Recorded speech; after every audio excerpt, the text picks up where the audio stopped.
Now to an update on a story that we first brought you last summer when a local activist named Vaughxx Booker said that he was jumped by a group of white men near Bloomington, Indiana on July 4th, saying that they pinned him to a tree and threatened to, quote, get a noose after they say that he and his friends trespassed on private property. You may remember this video that went viral showing part of the incident.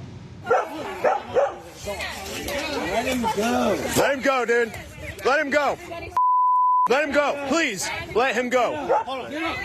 But more than a year later, Booker says that he's now facing charges himself in the altercation. Vaughxx Booker, kind enough to join us tonight. Vaughxx, two of the men involved in the altercation last year with you received felony charges and are due in court later this month. But now the special prosecutor from Monroe County has filed felony assault and misdemeanor trespassing charges against you as well. Explain why you believe this is happening.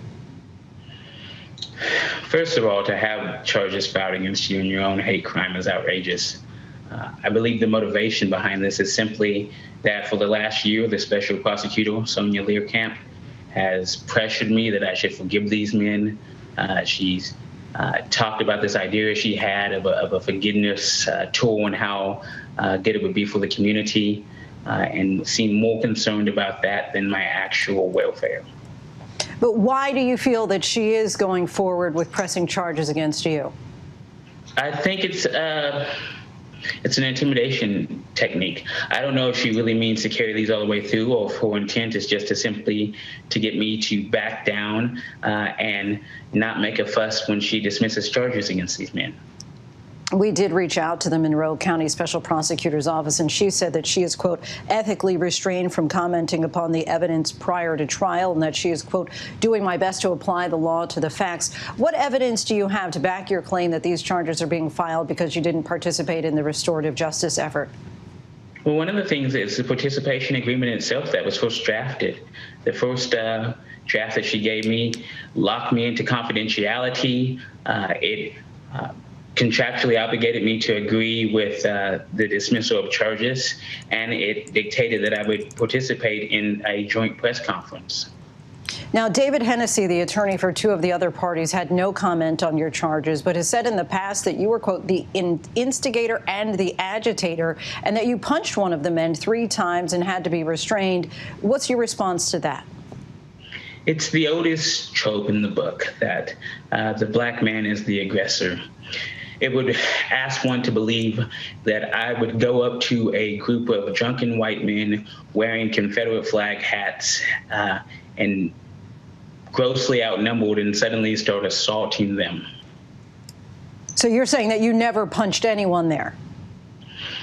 No. So the initial confrontation started after I walked away. It was obvious that it was going to potentially be a dangerous situation. I walked away. The gentleman, I use that term loosely, stalked me like an animal through the woods, caught me from behind, and assaulted me. And so, but a lot of people are going to say, though, but did you punch them? And so I just want to get just a no or yes answer to that. Well, I think I did what you or any sensible person would do. When you're attacked by a group of people fighting for your life, of course, you're going to tussle back and forth and try to just stay alive any way you can.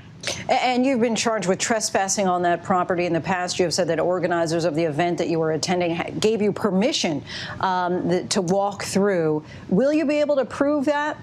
Both the Department of Natural Resources and the FBI have confirmed that I was attacked on public land. The issue of trespassing is that while I was crossing through the property earlier in the day, was whether or not I was trespassing. And yes, I can confirm that the event organizer gave me permission. He had received permission from the landowner. We actually have it in writing. Just wanted to get you to kind of give us a deeper dive for this quote that you gave. You said there's nothing more American than charging a black man in his own attempted lynching. Dr. King called blackness in America a stigmata.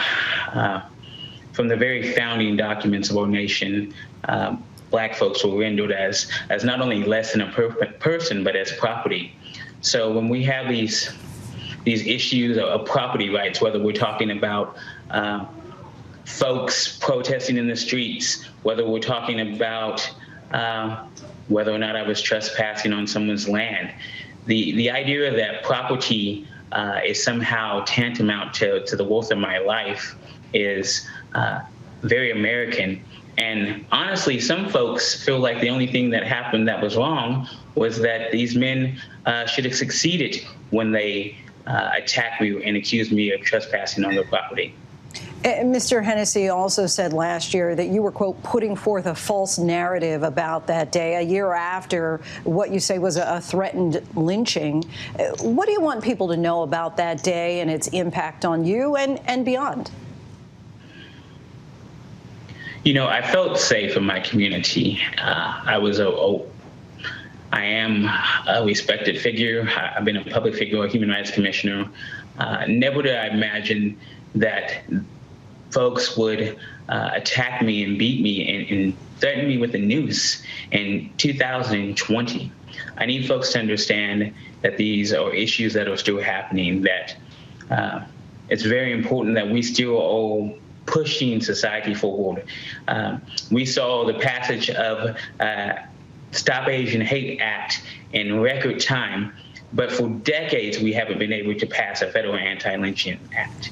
We have to understand that this hate can't be tolerated. Mr. Vaughx Booker, so appreciate your time tonight. Thanks for coming on the show. Thank you. I appreciate you. Hi, everyone. George Stephanopoulos here. Thanks for checking out the ABC News YouTube channel. If you'd like to get more videos, show highlights, and watch live event coverage, click on the right over here to subscribe to our channel. And don't forget to download the ABC News app for breaking news alerts. Thanks for watching.